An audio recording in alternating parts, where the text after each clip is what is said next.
In the small village of Kroboland, nestled in the heart of the African jungle, a young boy named Kwame lived with his father, a poor but proud farmer.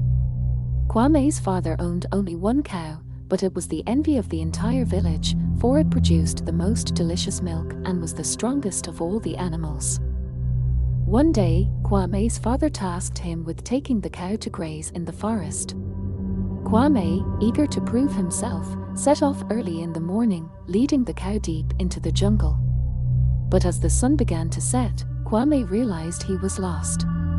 The forest was dense, and the trees seemed to shift and twist around him.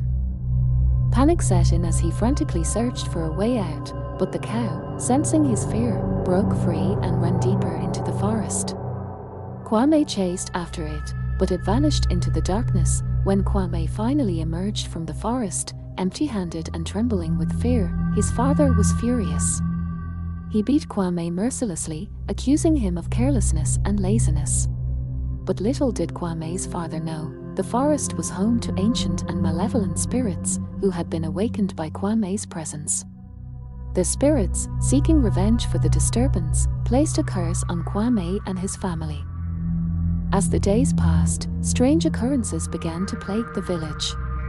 Crops withered and died, livestock fell ill, and the villagers began to vanish one by one. Kwame's father, realizing his mistake, tried to make amends, but it was too late. The curse had taken hold, and Kwame was at its center.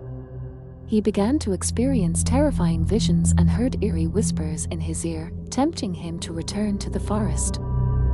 One night, under the light of a full moon, Kwame's father disappeared, taken by the same spirits who had cursed them. Kwame, determined to save his father, ventured back into the forest, ready to face whatever horrors awaited him. As he walked deeper into the jungle, the trees grew twisted and gnarled, their branches like skeletal fingers reaching out to snatch him. Kwame heard the whispers grow louder, urging him to surrender to the darkness. Suddenly, a figure emerged from the shadows, Kwame's father, his eyes black as coal, his skin grey as the stone. He spoke in a voice that was not his own, telling Kwame that he was now a servant of the forest, doomed to roam its depths forever. Kwame tried to flee, but the forest had him in its grasp. He was consumed by the darkness, never to be seen again. The villagers whispered of Kwame's fate, how the forest had taken him, and how the curse still lingered, waiting to consume its next victim. And if you listen closely, on certain nights, when the moon is full and the wind is still, you can still hear Kwame's screams, echoing through the jungle, a reminder of the horrors that lurk in the heart of the forest. Years went by, and the legend of Kwame and the curse of the forest grew.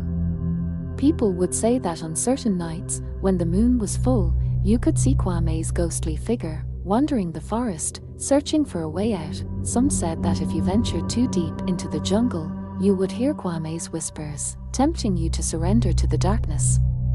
Others claimed that if you saw Kwame's ghost, you would be cursed with a lifetime of bad luck. But one thing was certain, the curse of the forest remained, waiting to consume its next victim, and so, the villagers avoided the forest, fearing the wrath of the ancient spirits and the curse that lingered within.